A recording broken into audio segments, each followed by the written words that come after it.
说到资优生会想到什么呢？是超聪明、智商高但不善交际又自以为是吗？还是都超会念书、成绩超好呢？到底怎么样的人才能被归类为资优生呢？今天就让我们一起来聊聊资优教育吧。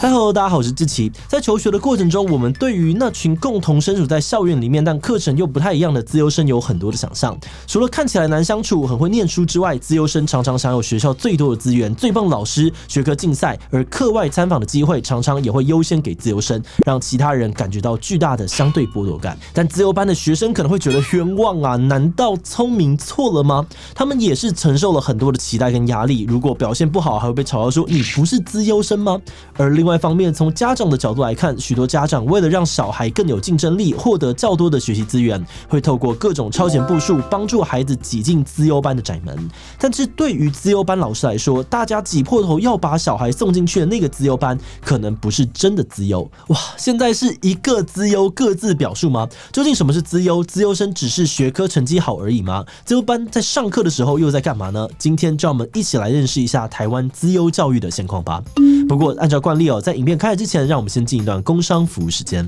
一直以来，性都是一个非常敏感的议题，学校教的少，长辈避讳不谈，连 YouTube 都要黄标。就算是这样子，大家依然会觉得好奇，并靠各种方式自己摸索。但你知道吗？没有掌握正确的观念或是方法，就贸然的踏入实战，有可能会让我们在无意间伤害到自己或是身边的亲密伴侣。我们觉得这些伤害或遗憾其实是有机会避免的。所以图文不符上课楼跟知名的义务梗塞团队合作推出了线上版的性爱课程《大人的床上家教班》。在这样的课程里面，讲师们将会带来完整专业的性知识，除了让大家避免受伤，还能够舒缓实战中的尴尬跟不适，获得更多的快乐。而最贴心的是，这个课程中呢，有依照性向设计了2个主题，让每个有需求的人都有更多元的选择。目前课程已经在 PressPlay 全数上架，现买就能线上。更多的课程介绍，欢迎到 PressPlay 的页面搜寻了解大人的床上家教班。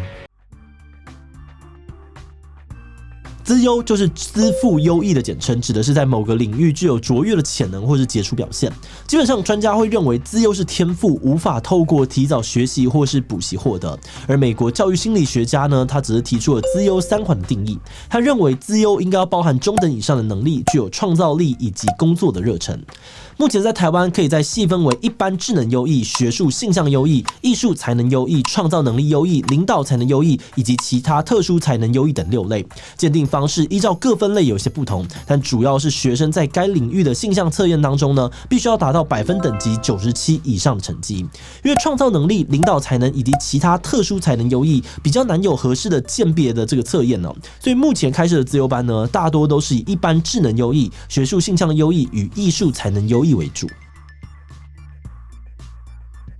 一般人想到特教，可能会先联想到的是身心障碍的学生。不过，在特殊教育法的第1条里面提到，特殊教育是为了让身心障碍以及资赋优异的国民都有权利适性教育的权利。那等等，资优生为什么需要适性教育呢？他们在学业上面应该如鱼得水吧？其实正因为资优生的学习速度快如果老师或是学校教材不符合期待，资优生对于上课就容易感到倦怠或是厌烦，反而会引起老师们误会，以为他们学习态度不佳或是调皮捣蛋。但如果要资优生放慢速度跟着大家学习，又非常浪费他们时间，因此适合他们的课程就会跟一般生有所不同。另外，有些资优生会有不同于一般生的特质，像早熟思考速度快、好问、批判性强、容易激动等等，可能会导致人际相处上面的负面回馈，因此会需要特教老师提供情谊课程，辅导资优生认识自我、建立人际关系与团体认同。美国资优教育中心就曾经指出，学校课程的内容减少24% 到70%，并不会影响到资优生的学习表现。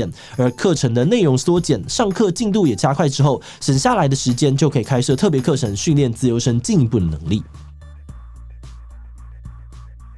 任教资优班20多年的邱红玲老师将自己定位成天赋经纪人。他认为资优班老师应该要从学生的学习需求出发，协助孩子探索天赋、发展天赋，进而享受学习。目前国小阶段的资优班大多招收一般智能资优的学生，课程以领导才能、创造力、情谊辅导、学习策略与独立研究等面向为主轴，再由各校老师设计出多元的特殊需求领域课程。例如认识植物，不再像传统坐在教室听讲，而将学生分组协力力的完成，像是绘制校园地图、标示职务的坐标，或是担任职务导览员等任务，让学生在过程当中除了获取知识，也能够学习沟通与团队合作。国高中的资优班呢，则大多是以学术性向资优、艺术才能资优，像是语文资优班啊、数理资优班或是美术资优班等等。而除了刚刚提到的特殊需求领域课程之外，也会在学科加深加广。老师不只传授学科的知识，更重要的是要培养资优生思考判断、逻辑推理以及解决问题的能力。等等，这怎么跟我们以前听到的都不太一样呢？在很多人印象当中，资优班就是学科先修班，会假借资优的名义行加强学科啊、考高分、念名校的目的，这难道都是一场误会吗？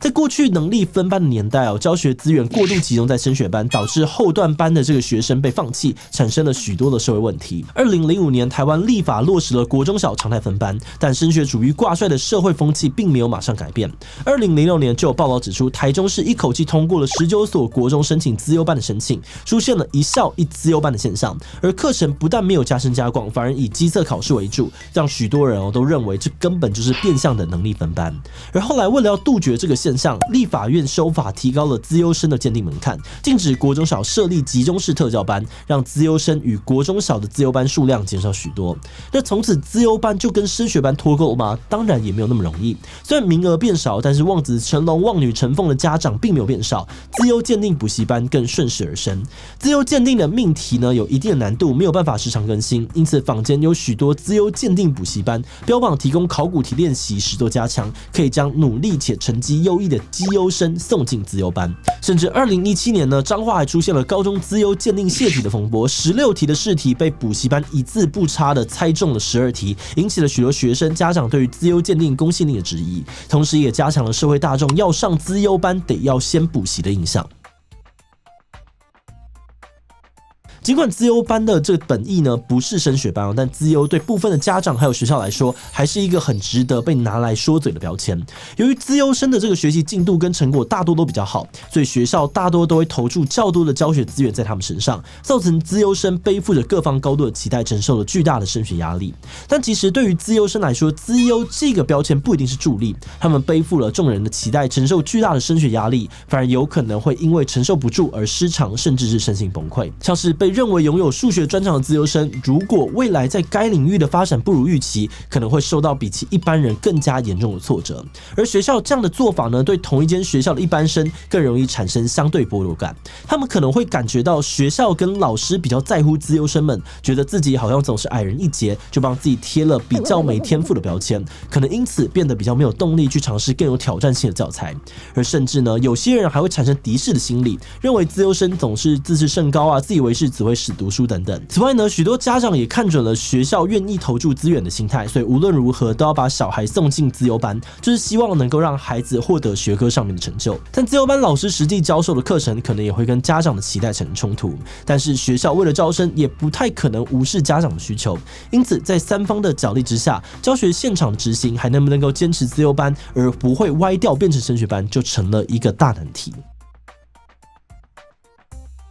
除此之外呢，资优教师人力长期不足的现象也是一个头痛的问题。根据109年的特殊教育年报，资优教师的合格率呢，在国小是 91%， 国中 35%， 而高中阶段呢，则是不到 10%。也就是说，目前在国高中任教的资优班老师，大部分都没有资优教师证。会有这样的主因呢，是因为主修资优教育的是特教系的学生，在不绑学科的这个国小资优班还能够胜任，但是呢，到了国高中以语文啊、数理资优班为主，没有学科专长，很难在国高中的资优班任教。而且目前资优班正面临着缩班、减班，产生师资超额以及调度的问题，因为投入资优教育培训、考取证照的老师又更少了，因此大部分的学校呢，都倾向直接找各学科的普通教师到资优班任教。但是任教资优班呢，必须要处理许多的特教事务，例如辅导学生啊、协助鉴定、安排个别教学活动等等。因此，也有些人担心多数资优班的老师并没有资优教师证，我们的资优生很可能会得不到适切的资优教育。在进入观点以前，我们要先特别的感谢志毅77的所有会员，因为有了大家的支持与赞助，我们才能够持续的制作这样子重要的议题。那如果你愿意支持我们走得更远，欢迎点击资讯栏的这个链接加入我们的会员，或者也可以用超级感谢小额支持我们。好的，那回到今天的资优教育主题哦，我们生活的台湾呢，甚至是整个亚洲社会，其实到今天都还是相当的看重学历。而在升学主义仍然盛行的状况之下，尽管制度上已经改成了常态分班，但无论是学校还是家长，都希望提升孩子的学业表现，进而考上好高中，进到考大学，使得挤进资优班成为了一种升学工具，让资优教育还是很难完全做到发挥孩子潜能的效果。在我们的求学经验里面，这样子的社会氛围也让当时还是学生的我们，对于排名、分类、标签都有一种说不出的压力和焦虑，让无论是资优生还是一般生都过得相当辛苦。那虽然我们很希望有一天我们的社会氛围可以不要再过度的重视学历，但我们也知道要促成观念的改变其实是一件很不容易的事情。所以今天的最后，我们想要问大家是在升学主义的想法还无法马上改变的情况之下，你觉得台湾的资优教育应该要调整吗？资优班常常沦为升学班，应该要废除。比现在的资优教育进退两难，应该要改用其他方式提供资优生适合的教育。所以现在的资优教育已经有在改善，该改善的应该是学校跟家长的升学主义思维。其他留言告诉我们吧。最后，如果你喜欢今天影片的话，欢迎分享出去，让更多人知道什么是资优教育。此外呢，也可以点这个地方看看台湾疯狂的补习班文化，以及指考要被废掉了吗？那么今天的志毅77就到这边告一段落，我们就明晚再见喽。